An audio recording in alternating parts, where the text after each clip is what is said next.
오늘 우리에게 주시는 하나님의 말씀을 함께 찾아 읽어보겠습니다. 오늘 우리에게 주시는 하나님의 말씀은 사사기 14장 12절에서 20절까지의 말씀입니다. 사사기 14장 12절에서 20절까지의 말씀입니다. 제가 읽도록 하겠습니다. 그때 삼손이 그들에게 한 제안을 하였다. 내가 여러분의 수수께끼를 하나 내려고 하는데 잔치가 계속되는 이래 동안에 알아맞혀 보십시오. 여러분이 알아맞히면 내가 모시옷 30벌과 겉옷 30벌을 내놓고, 마치지 못하면 여러분이 나에게 모시옷 30벌과 겉옷 30벌을 주도록 하는 것이 어떻겠습니까? 그들이 말하였다. 좋습니다. 어디 그 수수께끼를 한번 들어봅시다. 그래서 삼손이 그들에게 수수께끼를 내놓았다.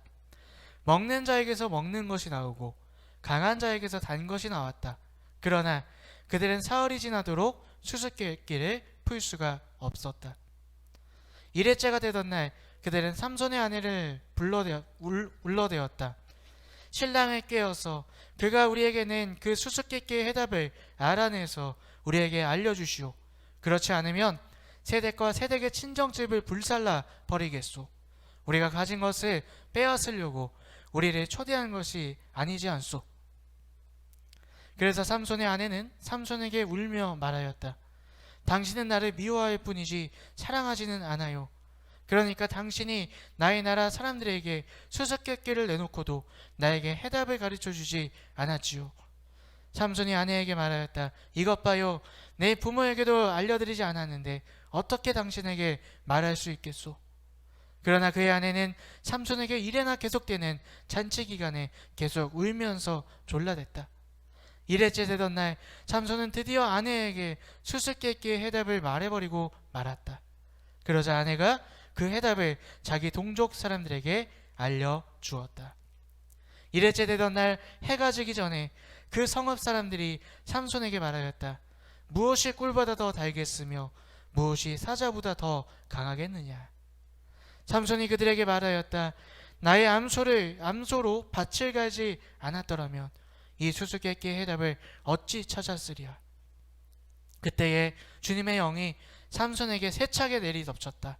삼손이 아스글론으로 내려가서 그곳 주민 30명을 죽이고 그들에게서 노략한 옷을 가져다가 수수께끼를 푼 사람들에게 주었다. 그리고는 몹시 화가 나서 자기 아버지의 집으로 돌아가 버렸다. 그러자 삼손의 아내는 삼손의 들러리로 왔던 한 친구의 아내가 되었다. 아멘. 오늘도 우리 예수님을 주님으로 모시고 또 예수님을 사랑하셔서 이 자리에 또 각자의 자리에서 예배드리시는 여러분들에게 주님의 은혜가 있기를 축복합니다. 우리 지난주는 참 안타까운 일들이 많았던 한 주가 아니었나 생각이 듭니다. 우리가 뉴스를 볼 때마다 참 우리 마음이 무거워지고 안타깝지만 지난주는 더욱더 그랬던 것 같아요. 힘없는 아이가 부모에게 학대를 받아서 생명을 잃은 그런 아이들이 한 명도 아니고 여러 명이 있었던 것을 우리가 보게 됩니다. 너무나 안타까운 사건이죠. 그 아이들이 너무나 참 불쌍하고 어렵습니다. 자, 그런데 우리가 그 안타까운 일에 대해서 세상은 그 부모들을 욕하고 막 비판하죠. 근데 그것도 사실은 무조건 그렇게 부모를 비판할 문제가 아니라고 생각이 됩니다. 왜냐하면 이 세상의 모든 문제와 사건은 겉보기에는 피해자와 가해자가 있는 것처럼 보이지만 그 속을 자세히 들여다보면 모두가 다 피해자밖에 없기 때문입니다. 그 가해자의 사정을 알고 또 사연을 들어보고 그 가해자의 환경을 보면요, 단지 그 사람이 악해서 그런 일을 저지른 것이 아니라는 것을 우리는 누구나 다 알게 될 수밖에 없기 때문입니다. 단지 그러한 상황이 닥쳤을 때에 그 사람이 악한 영의 영향을 받았기 때문에 그런 일을 저지른 것 뿐이라는 것이죠. 오늘 우리가 이 시대를 위해서, 이 나라와 민족을 위해서, 또 열방을 위해서 우리가 더욱더 기도해야 할 줄로 믿습니다. 시대는 점점 더 악해져 가고요, 사단의 역사는 더욱더 강력해져 갑니다. 그래서 사람들이 자기도 모르게 그 악한 영에 영향을 받아 자기도 모르는 일들을 행하고 있다는 것이죠. 오늘 이 세대를 위해서 우리는 합심하여 기도해야 할 줄로 믿습니다. 그리고 또한 오늘 나는 누구의 영향을 받으며 살고 있는가, 우리가 날마다 점검하며 살아가야 할 줄로 믿습니다. 매 순간순간마다 우리의 생각을 환기시키셔야 합니다. 어려움이 닥쳤을 때에, 내가 상처받는 순간에, 또 괴로움과 분노가 우리에게 밀려 들어올 때에 나는 지금 누구의 영향을 받으며 이 생각을 하고 있는 거지? 난 지금 누구의 영향을 받으며 이런 행동을 하고 있는 것이지? 다시 한번 멈추어 한 번쯤 더 생각하는 우리의 모습이 되셨으면 좋겠습니다. 한 번 더 멈추어 기도하고 생각할 때에 우리는 악한 영에서 벗어나 하나님 안에 인도하심을 받으며 살아갈 수 있게 될 줄로 믿습니다. 그 어려운 상황, 힘든 환경 가운데 하나님이 주시는 새로운 시선을 발견하게 될 줄로 믿습니다.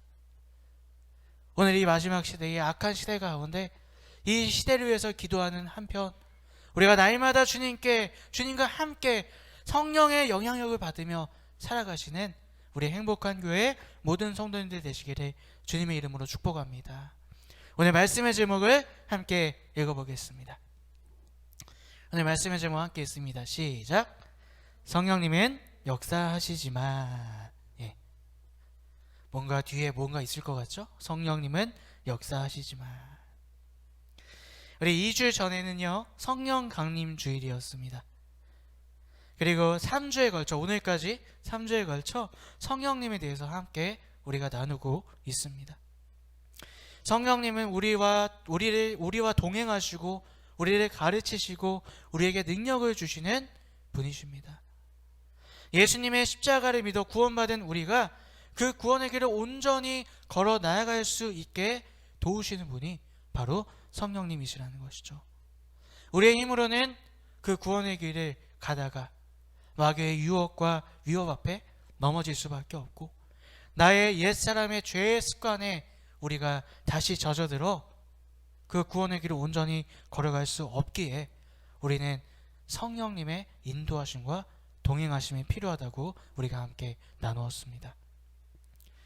우리가 성령님이 함께 하실 때 우리는 믿음으로 담대히 그 구원의 길을 악한 사단과 싸워 이기며 승리하며 걸어 나아갈 수 있을 줄로 믿습니다.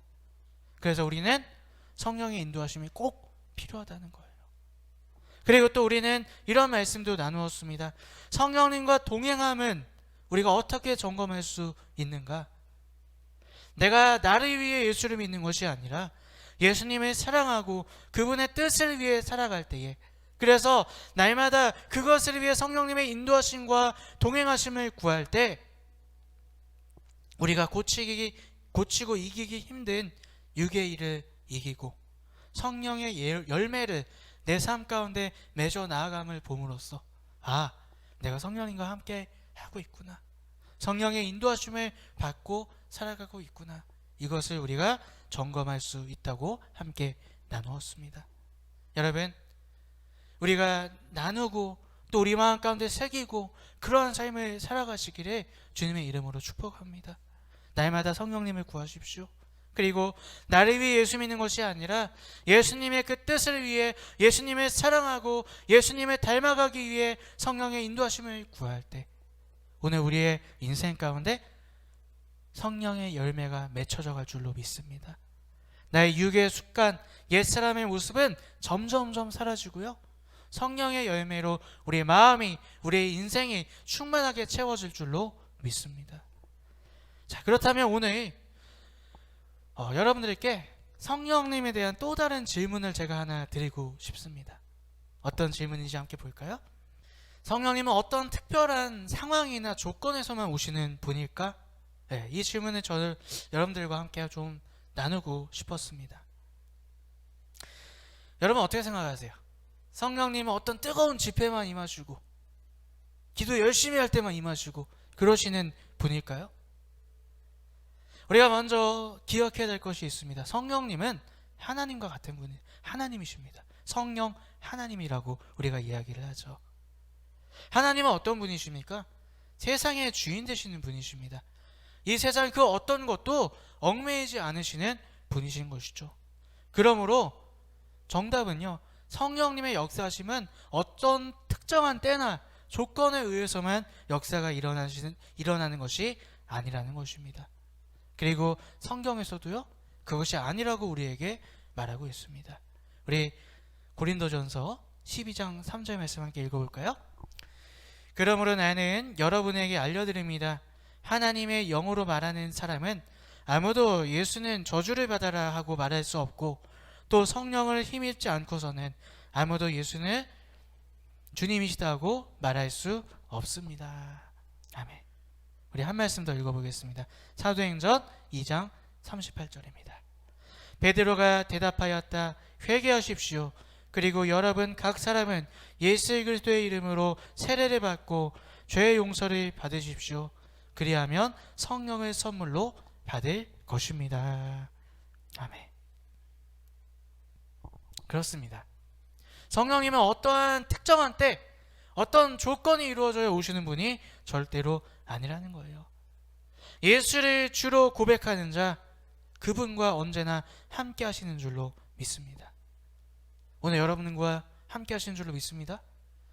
그런데 문제는 무엇입니까? 많은 그리스도인들이 못 느껴요. 성령님이 함께 하시는지, 성령님이 역사하시는지 잘 모른다는 것이죠. 그래서 어떤 뜨거운 집회만 가야 성령이 충만하다, 이렇게 감정적으로 느끼는 때가 너무나 많이 있다는 것이죠. 그리고 성령의 역사를 엉뚱한 능력으로 그렇게 생각하는 경우들이 많이 있다는 거죠. 그래서 엉뚱한 것을 성령 충만하다 그러고, 또 하나님이 기뻐하지 않은 상황 가운데 성령 충만하게 해주시옵소서, 능력을 더해 주시옵소서, 엉뚱한 것을 구하는데 성령의 역사하심에 구할 때가 많이 있다는 것입니다. 오늘 우리는 어떠한지 한번 생각해 보셨으면 좋겠습니다. 성령님이 혹시 내 삶 가운데 역사하시는 것 안 느껴지지는 않으십니까? 또한 내가 어디에만 가야지 뜨거운 것 같고, 어떤 특별한 집회만 가야 거기에 성령님이 계시고, 그렇게 생각하고 계시진 않으십니까? 오늘 우리가 읽었던 본문 말씀을 보면요, 우리에게 꽤 친숙한 인물이 한 명 나옵니다. 바로 삼손이라는 인물이죠. 그는 이스라엘의 사사로 특별한 계획을 가지고 태어나게 됩니다. 우리 사사기 13장 말씀을 함께 읽어보겠습니다. 13장 3절에서 5절까지의 말씀을 함께 읽어볼게요. 주님의 천사가 여인에게 나타나 말하였다. 보아라, 내가 지금까지는 임신할 수 없어서 아이를 낳지 못하였으나 이제는 임신하여 아들을 낳게 될 것이다.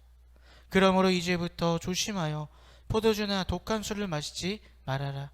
부정한 것은 어떤 것도 먹어서는 안 된다. 내가 임신하여 아들을 낳을 것인데 그 아이의 머리에 면도칼을 대어서는 안 된다. 그 아이는 모태에서부터 이미 하나님께 바쳐 나실 사람이기 때문이다. 바로 그가 블레셋 사람의 손에서 이스라엘을 구하는 일을 시작할 것이다. 아멘. 하나님께서 삼손의 어머니에게 말씀하시죠. 너가 낳게 될 그 아이는 특별한 사명을 가지고 있다. 블레셋에서 이스라엘 민족을 구원해낼 특별한 사명을 가지고 있다. 그렇게 말씀하십니다. 그래서 부모에게 포도주, 독주 이런 걸 마시지 말고, 부정한 것을 먹지 말고, 이러한 규례를 지킬 것을 하나님께서 말씀하고 계십니다. 그리고 삼손이 태어났을 때 하나님께서 다시 한번 알려주세요. 너는 나실인. 나실인이 뭔지 아시죠?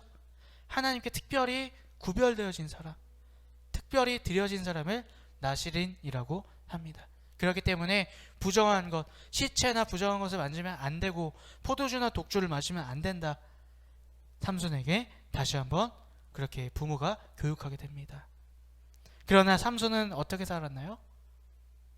나실인처럼 전혀 그렇게 살지 않습니다.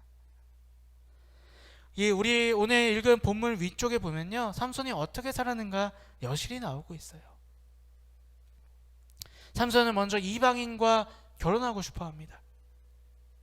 이방인이 그 당시에 이스라엘 민족 주변에 있는 민족들이 되게 사람의 눈에 보기에 멋있어 보이고 아름다워 보였던 것 같아요.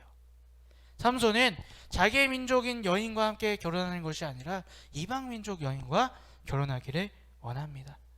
그리고 또 사자를, 길 가다가 사자를 찢어 죽이는데 삼손이 다시 길을 가다가 그 죽어있는 사자에게 꿀이 있는 것을 보게 돼요.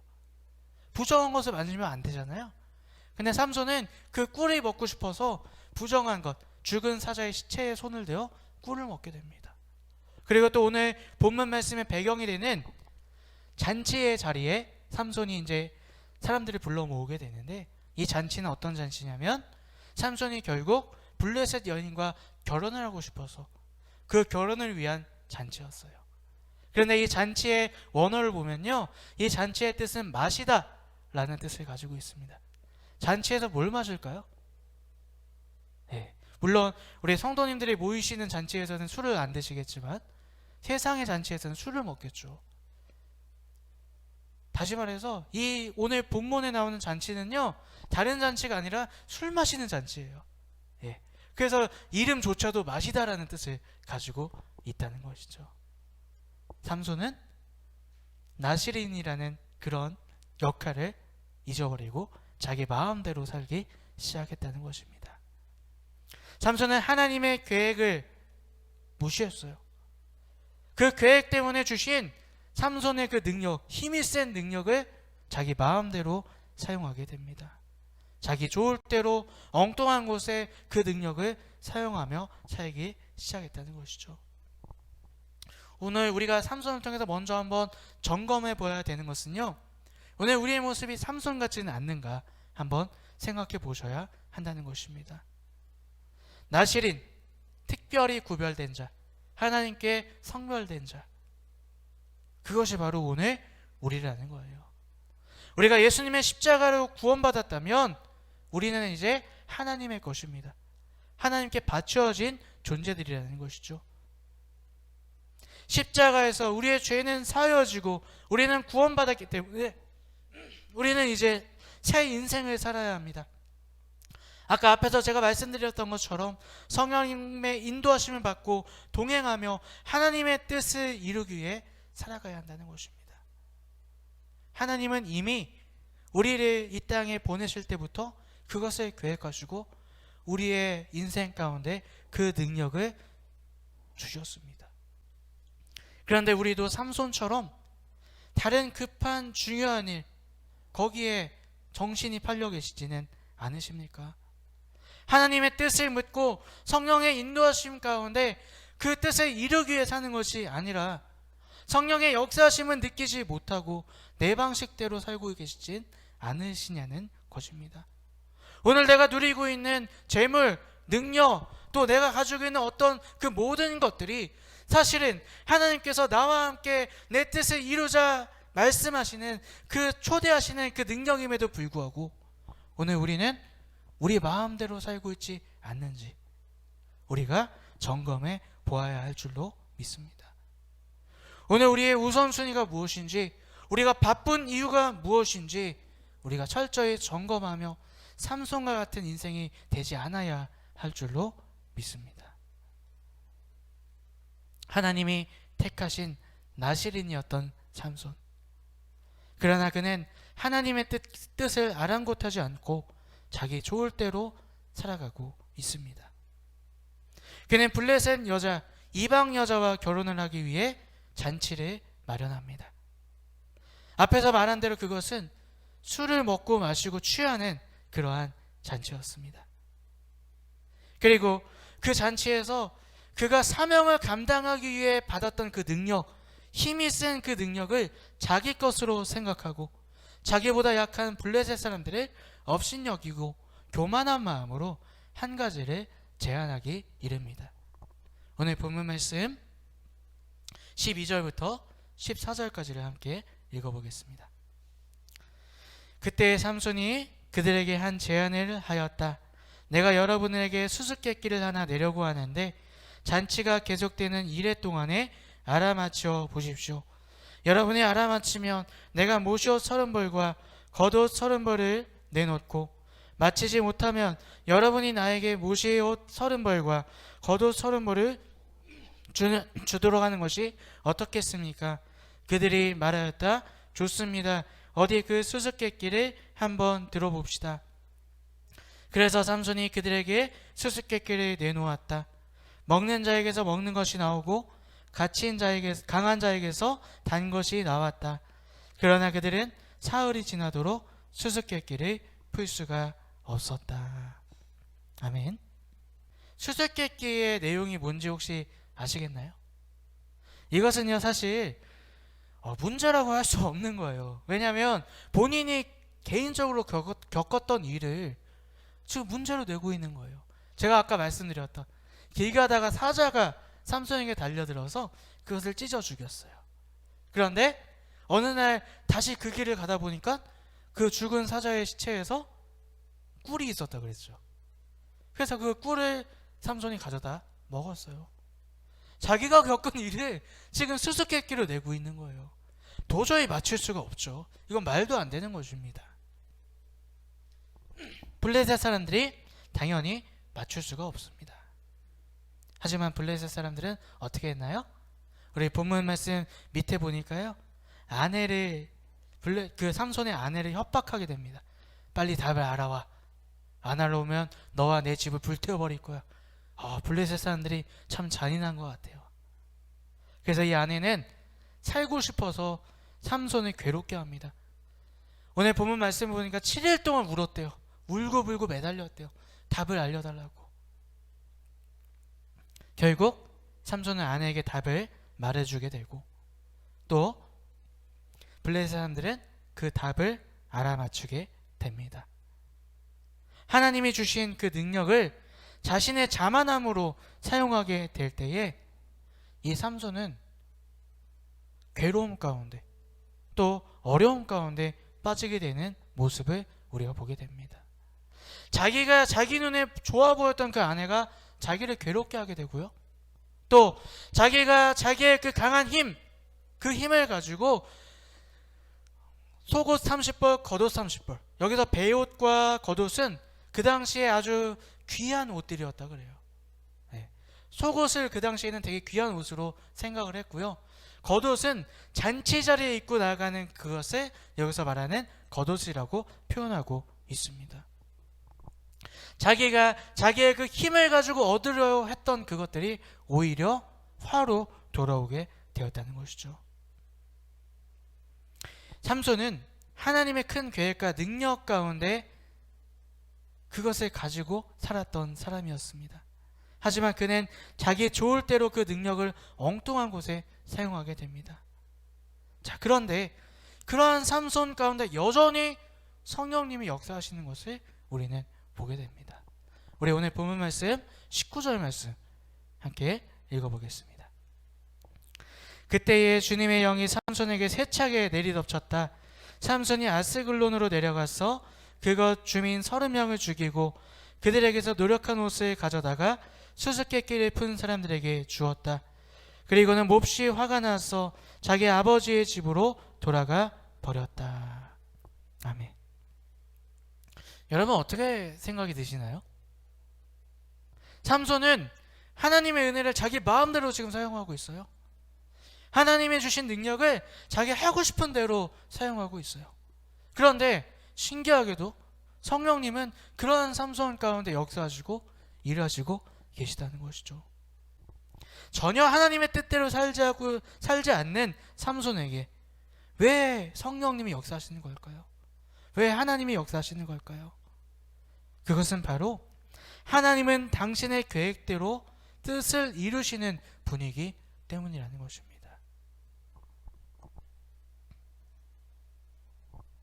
하나님이 우리에게 원하시는 것이 있습니다.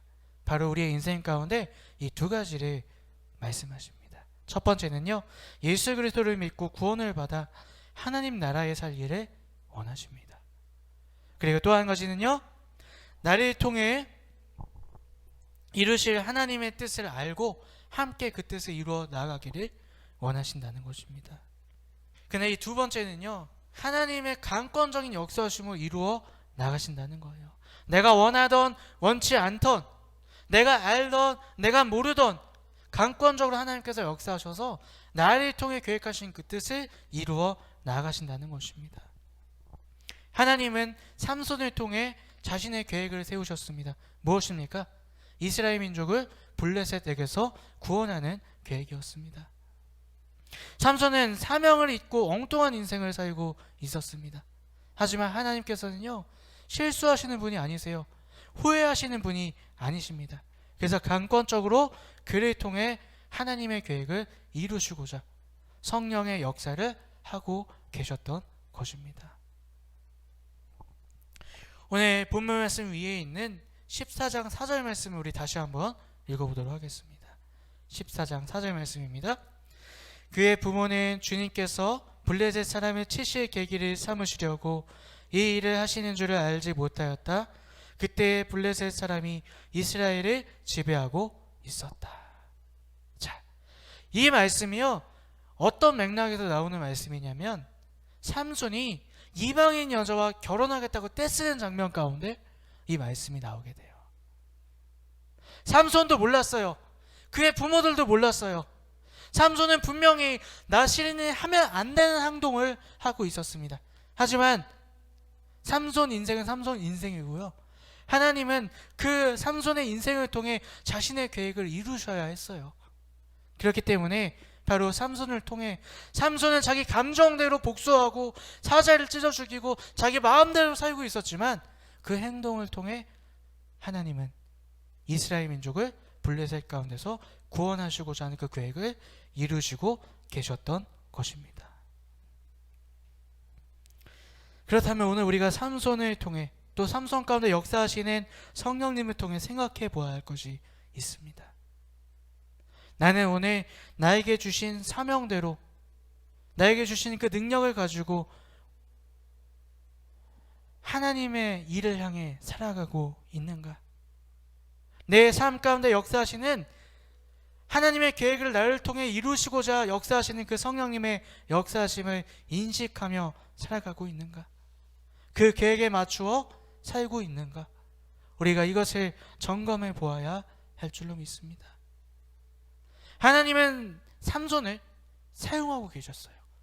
그가 옳은 행동을 하던 옳지 않은 행동을 하던 삼손을 사용하고 계셨어요. 하지만 삼손 자신은 어떻습니까?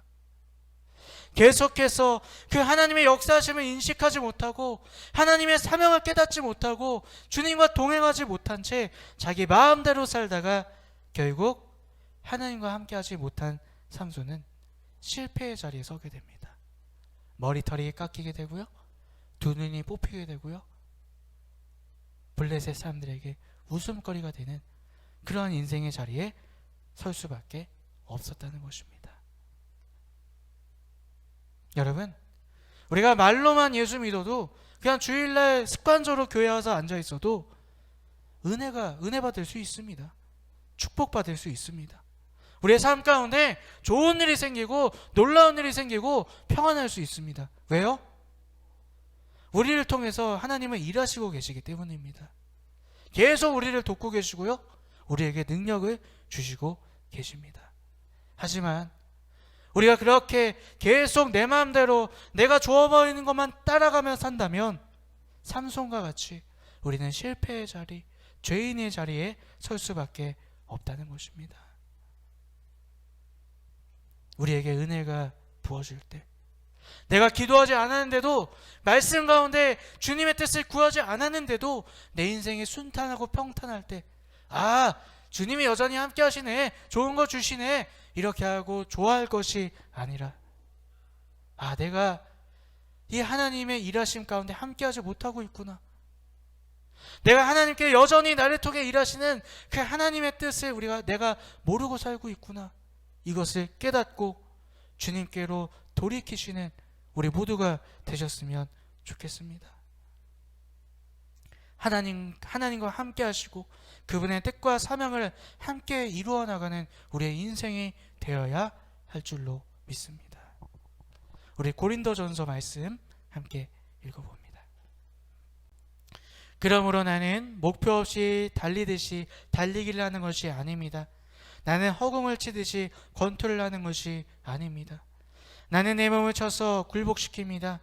그것은 내가 남에게 복음을 전하고 나서 도리어 나 스스로는 버림을 받는 가련한 신세가 되지 않으려는 것입니다. 아멘. 여러분, 우리 바울처럼 사셨으면 좋겠습니다. 삼손처럼 사는 것이 아니라 바울 사도와 같은 인생을 사셨으면 좋겠습니다. 하나님이 원하시는, 우리를 향해서 원하시는 그 두 가지를 온전히 이루어 나가셨으면 좋겠습니다. 첫 번째는요, 내가 성령의 인도하심과 성령님과 동행하셔서 온전히 구원의 길을 걸어 나아가 하나님 안에 살아가시는 우리 모두가 되시길 바랍니다. 두 번째는요, 나를 향한 하나님의 계획, 하나님의 뜻을 나도 깨닫고 하나님과 함께 그 뜻을 이루어 나아가는, 그것이 여러분들의 인생의 목표가 되고 목적이 되고 중심이 되는 그런 인생을 사시는 우리 모두가 되셨으면 좋겠습니다. 오늘 우리가 삼손을 통해서 오늘 내 인생 가운데 역사하시는 성령님, 내가 인식하지 못하고 그냥 하나님께서 주시는 좋은 것만 누리며 아, 주님 좋으신 분이야, 이러한 인생을 살고 있지는 않는지, 성령님을 답답하게 하고 계시지는 않는지 우리의 모습을 점검해 보아야 할 줄로 믿습니다. 오늘 내 인생 가운데 성령님은 끊임없이 역사하고 계십니다. 하나님의 능력은 우리 가운데 무궁무진하게 우리에게 부어주시고 계십니다. 여러분, 그것을 꼭 기억하시고 누리시는 여러분들 되셨으면 좋겠습니다. 그런데 내 마음대로 누리는 것이 아니라, 그걸 가지고 내가 좋아 보이는 대로 사용하는 것이 아니라, 그것을 나에게 왜 주시는지, 그 은혜를, 그 축복을, 그 능력을 왜 주시고 계시는지 생각해 보시고 오늘 나에게 주어진 사명을 깨닫는 여러분들이 되셨으면 좋겠습니다. 그래서 주님과 함께, 날마다 역사하시는 성령님과 함께 오늘 나에게 임한 그 사명, 그 계획을 이루어 나아가셔서 바울처럼 내 자신도 구원의 길에 온전히 걸어 나아가고 하나님께서 주신 사명 또한 온전히 실천하여 나아가는 우리 모두가 되시기를 주님의 이름으로 축복합니다. 아멘.